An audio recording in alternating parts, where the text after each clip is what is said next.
അവർക്ക് പ്രതിഷേധിക്കാൻ നിസ്സാര ഞാൻ കുറച്ച് പട്ടികളെ നോക്കുന്നതാണോ ലോകത്തെ ഏറ്റവും വലിയ രാജ്യദ്രോഹ കുറ്റം. പ്രതിഷേധിക്കാൻ എത്രയോ കാര്യങ്ങളുണ്ട്, അതിനൊന്നും ഈ പ്രതിഷേധം ഇല്ലല്ലോ. അപ്പൊ അവർക്ക് എന്തെങ്കിലും ആൾക്കാരെ കൂട്ടം കാണുമ്പോൾ വന്നിളകുന്ന അത്രേ ഉള്ളൂ. ഇത് പ്രധാനപ്പെട്ട ഒരു ആക്ഷേപം എന്ന് പറയുന്നത് ഇതിനെ വളർത്തുവാനുള്ള ഒരു അനുമതി അത്തരം കാര്യങ്ങളില്ല. സുപ്രീം കോടതി നിയമപ്രകാരം എല്ലാം പറയാൻ അറിയാവുന്ന ആളുണ്ട്. അനുമതിയോടാണ് നമ്മൾ ഇല്ലീഗലായിട്ടോ സുപ്രീം കോടതിനെതിരായിട്ടോ ഒരു കാര്യം ഏറ്റവും പരമോന്നത നീതിപീഠോടെയാണല്ലോ, അതിനെതിരായിട്ട് ഒന്നും നമ്മൾ ചെയ്യുന്നില്ല. ഇന്നലെ ഞാൻ ഉറങ്ങിയിട്ടില്ല ഇവിടെ. കാര്യം ഇവരിതെല്ലാം അടിച്ചു നശിപ്പിച്ചെടുത്ത് 4-5 കുഞ്ഞുങ്ങൾ ഇവിടെ ഉണ്ട്. ഇവര് കയറി അടുത്ത വീട്ടിൽ കയറി എന്റെ പട്ടിക്കുട്ടികളെ, കാര്യം ഞാൻ പൊന്നുപോലെ സംരക്ഷിച്ചു വരുന്ന കുഞ്ഞുങ്ങളാ, അവരെ തലപ്പെടുകയും ഞാൻ ഒറ്റയ്ക്ക് ഇവിടെ ഇരുന്ന നേരം വിളിപ്പിച്ചത് അറിയാവോ. പോലീസുകാരിലൊന്നും എനിക്ക് അതിൽ വിശ്വാസമില്ല. നിയമത്തിലൊന്നല്ല, സോറി, പോലീസുകാരിൽ എനിക്ക് വിശ്വാസമില്ല. കാര്യം അവരിവിടെ വന്ന് അവരുടെ നേതൃത്വത്തിലാണ് ഇന്നലെ ആ പോലീസുകാർ നിൽക്കുമ്പോഴും ഒരു MLA നേതൃത്വത്തിലുമാണ് ഇത്രയും പ്രശ്നങ്ങൾ ഇവിടെ വന്ന് അവർ വീടടിച്ച് പൊട്ടിക്കുകയെടുക്കുക എല്ലാം ചെയ്തത്. ഒരു MLA ചെയ്യേണ്ട കാര്യമാണോ ഇത്? എനിക്ക് അതേ അറിയണ്ടു. ഒരു ജനപ്രതിനിധിയായിട്ട് വരുന്ന ആള് നാട്ടുകാർക്ക് അനുമതി കൊടുത്തൊരു കലാപം ഒഴിച്ചുവിടാൻ ശ്രീനിജൻ എന്ന് പറഞ്ഞ MLA ഇന്നലത്തെ പ്രകടനം കാരണമാണ് ഇവിടെ ഇത്രയും പ്രശ്നം ഉണ്ടാവുന്നത്. ഇത്ര കലാപത്തിന്റെ കാരണം ശ്രീനിജൻ MLA ആണ്. ഇതാണോ ഒരു ജനപ്രതിനിധി ചെയ്യേണ്ടത്? ഇതിലേക്ക് അവർ പറയുന്ന ഒരു കാര്യം, മുനിസിപ്പാലിറ്റി നിയമപ്രകാരം അത്തരം കാര്യങ്ങൾക്ക് പ്രത്യേക അനുമതി വേണമെന്നൊക്കെ പറയുന്നു. മുനിസിപ്പാലിറ്റിക്കാർ ആദ്യം ഈ കാര്യങ്ങളെല്ലാം ഒന്ന് നോക്കണം. ABC റൂൾസ് അവരൊന്ന് പഠിക്കുന്നത് നല്ല കാര്യമായിരിക്കും. അവർക്കൊന്നും ചെയ്യുന്നില്ല. അവരുടെ ജോലിയാണ് ഞാൻ എടുത്തോണ്ടിരിക്കുന്നത്. എനിക്ക് എന്റെ സമയവും കളഞ്ഞ് എന്റെ ഈ അധ്വാനവും എന്റെ ആരോഗ്യവും ഇതുപോലുള്ള പ്രശ്നങ്ങളും പിന്നെ എന്റെ സാമ്പത്തികം എല്ലാം നഷ്ടപ്പെടുത്തി എനിക്കിതിനു വേണ്ടി ഇറങ്ങേണ്ട കാര്യമില്ല. എനിക്കിതിനോടൊന്നും ഒരു രൂപ പോലും ആരുടെയും മേടിച്ചിട്ടല്ല ഞാൻ ചെയ്യുന്നത്. മാസം 2 ലക്ഷം രൂപയോളം ചെലവായി ഇവരെ നോക്കുന്നതിന്. ഇവര് ഷെൽട്ടർ എങ്ങോട്ട് മാറ്റി എവിടെ ഇവരുടെ ഷെൽട്ടർ ഒന്നും പറയട്ടെ, എവിടെയാ ഷെൽട്ടർ ഉണ്ടെന്നുള്ളത്. എനിക്കിവിടെ ഇവരെ ബുദ്ധിമുട്ടിച്ച് ഇവിടെ നിൽക്കണമെന്നൊന്നുമില്ല. എനിക്ക് അങ്ങനെ ഇവര് നാട്ടുകാർക്ക് പ്രശ്നം ഉണ്ടാക്കിയോ എനിക്കും പ്രശ്നത്തിൽ തലയിടണമെന്ന് യാതൊരു താല്പര്യമുള്ള ഒരാളല്ല ഞാൻ. എനിക്ക് ഒന്നുകിൽ ഞാൻ സ്ഥലം അന്ന് തൊട്ട് അന്വേഷിക്കുന്നുണ്ട്, ഇല്ലെങ്കിൽ ഗവൺമെന്റിന്റെ ഒരുപാട് ഭൂമി ഇഷ്ടം പോലെ വെറുതെ കിടക്കുന്നുണ്ട്. ഞാൻ എന്റെ പട്ടികളെ നോക്കി അവിടെ നിന്നോളാം. എനിക്കും അവർക്കും താമസിക്കാനുള്ള സൗകര്യം ചെയ്തു തരട്ടെ. 60 പേരുണ്ട്.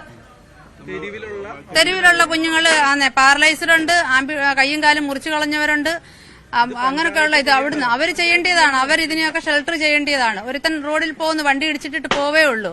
ചിലപ്പോ ഞാൻ ചെല്ലുമ്പോ എനിക്കത് കണ്ടോണ്ടിരിക്കാൻ പറ്റില്ല. ഞാൻ എടുത്ത് വീട്ടുടമയോട് പറഞ്ഞ് എഗ്രിമെന്റിലുണ്ട്, എഗ്രിമെന്റ് കാണിച്ചു തരാം. ഇപ്പൊ അത് ഇവിടെ ഇല്ല, ഞാൻ താമസിക്കുന്നിടത്ത് വെച്ചിരിക്കുക. എഗ്രിമെന്റിൽ പട്ടികളെ വളർത്താൻ സകല കാര്യങ്ങളും പറഞ്ഞപ്പോൾ നീ ചെയ്യുന്ന നല്ല കാര്യം ഇല്ലല്ലോ എന്ന് അന്ന് പുള്ളി പറഞ്ഞത്. നല്ലൊരു കാര്യമാണല്ലോ ചെയ്യുന്നത്, എത്ര പേരിങ്ങനെ ചെയ്യുമെന്ന് പറഞ്ഞിട്ട് എത്ര ഡോഗ് ഞാൻ പറഞ്ഞു റെസ്ക്യൂറാണ് ഞാൻ. എനിക്കൊരു കറക്റ്റ് ഒരു എണ്ണം മെൻഷൻ ചെയ്യാൻ പറ്റില്ല. 10-15 വർഷമായിട്ട് ഞാനിത് നോക്കുന്നുണ്ട്. 6-7 പത്തനംതിട്ട 6-7 വർഷമായിട്ട് കംപ്ലീറ്റ് ഞാൻ ഇതിൽ തന്നെയാണ് നിൽക്കുന്നത്. ഞാൻ ഒരു 10-200 ഡോഗ്സിന് പുറത്ത് ഫീഡ് ചെയ്യുന്നുണ്ട്. ഇവിടെ ഫീഡ് ചെയ്യാനുള്ള സംവിധാനം തൃക്കാക്കര മുനിസിപ്പാലിറ്റിക്ക് ഹൈക്കോടതി കൊടുത്തിട്ടുള്ളത്. എവിടെയാണ് ഫീഡിംഗ് സ്പോട്ട് കൊടുക്കണമെന്ന് പറഞ്ഞു. ഞാൻ ഫീഡ് ചെയ്യാൻ ചെല്ലുന്നിടത്ത് ആൾക്കാർ എന്നെ മർദ്ദിക്കുകയാണ്, പ്രശ്നം ഉണ്ടാക്കുക. ഇവിടെ ഫീഡിംഗ് സ്പോട്ട് എവിടെയാ ഉള്ളത്? അതുമില്ല. പോലീസുകാർ വന്ന് ഇവിടെ നിൽക്കുമ്പോൾ അവരൊക്കെ വെറുതെ നിൽക്കുക. കാര്യം എനിക്കതില്ല. കാര്യം എന്റെ കുഞ്ഞുങ്ങൾ ഞാൻ അവരെ അത്ര ഇതായിട്ട് എനിക്ക് അവരുടെ ജീവൻ തന്നെയാണ് വലുത്. ഞാൻ ഇന്നലെ ഇവിടെ ഇരുന്നാണ് നേരം വെളുപ്പിച്ചത്. ഇവിടെ ഇരുന്നിട്ട് രാവിലെ 6 മണി തൊട്ട് വരും. ഒരു 6 മണിക്ക് ശേഷം ഒരു സ്ത്രീ താമസിക്കുന്നിടത്ത് ആണുങ്ങളും അങ്ങനെ ആൾക്കാർ കടന്നു കയറാത്തിടത്ത് ഇന്നലെ 8:30 വരെ ഇവിടെ ആൾക്കാരുണ്ടായിരുന്നു. പോലീസുകാർ ഇവിടെ നിൽക്കുക. അവസാനം സഹികെട്ട് ഞാൻ പട്ടികളെ ഇറക്കി വിടുമെന്ന് പറഞ്ഞപ്പോഴാണ് അവർ പോയത്.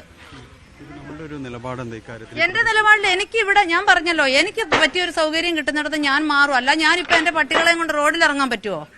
ഒരെണ്ണത്തിന് മുറ്റത്ത് നിൽക്കാൻ പറ്റത്തില്ല. ഇത്ര ഫെൻസിങ് ചെയ്തത് ഒരു കുഞ്ഞുങ്ങൾ പോലും പുറത്തിറങ്ങാനും ആൾക്കാരെ കാണുമ്പോൾ ഇവർ പാനിക്കാവും, ഒരു കുരയ്ക്കും. പട്ടികളുടെ ആൾക്കാരെ കുരയ്ക്കുമല്ലോ.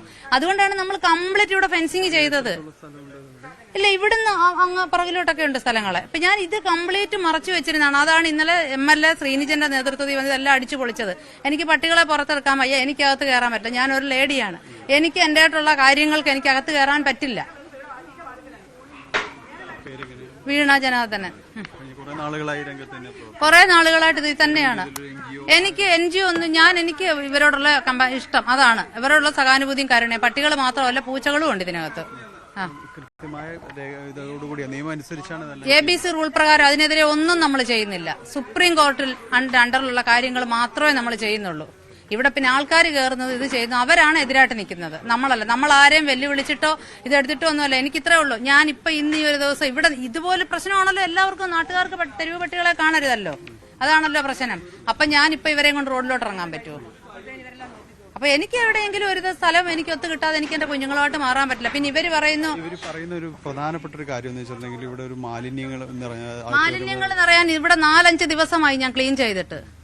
മനസ്സിലായി? ഇത്രയും ക്ലീൻ ചെയ്യാൻ എന്നെ കൊണ്ട് സമ്മതിക്കുന്നില്ല. കാലത്ത് ഇതാണ് ഇവിടെ. ഞാൻ പറഞ്ഞല്ലോ, ഞാനിപ്പോ ഇത് എന്താ വെച്ചാൽ ഞാൻ പറയാം, ഒരു സ്ത്രീ പീരീഡ്സ് ആർക്ക് ഒരു പാഡ് ചേഞ്ച് ചെയ്യാൻ പോലും ഇതുവരെ എനിക്കൊരു അവസരം കിട്ടിയിട്ടില്ല ഇന്നത്തെ ദിവസം. കാര്യം അത്രയ്ക്ക് എന്നെ ബുദ്ധിമുട്ടിക്കുകയാണ് ഇവിടെ നിന്നിട്ട്. അല്ല, ഇവിടെ വന്ന് ഇവിടെ ഈ പ്രശ്നത്തിനിടെ ഞാൻ ഡോറ് തുറന്ന പട്ടിക്കുട്ടികൾ പുറത്തിയാടും. മനസ്സിലായോ? അവര് ഇറങ്ങിപ്പോയി കഴിഞ്ഞാൽ ഉമ്മ എല്ലാം അടിച്ചു എന്തെങ്കിലും ചെയ്ത് കഴിഞ്ഞാൽ അതുകൊണ്ട് എനിക്ക് കയറുമ്പോൾ അവരിറങ്ങും. കാര്യം ഞാൻ അതിനാണ് മറച്ച് ഇവിടെ വെച്ചിരിക്കുന്നത്. ഇത്രയും മറച്ചു വെച്ചത് മൊത്തം അടിച്ചു പൊളിച്ച് തുറക്കുമ്പോ അവര് പുറത്ത് അവരെ ഇറക്കുന്ന, അവര് ചാടാൻ വേണ്ടി നിൽക്കുന്ന എല്ലാം സ്വന്തം നിലയിൽ ഞാൻ ചെയ്തത് തന്നെയാണ്.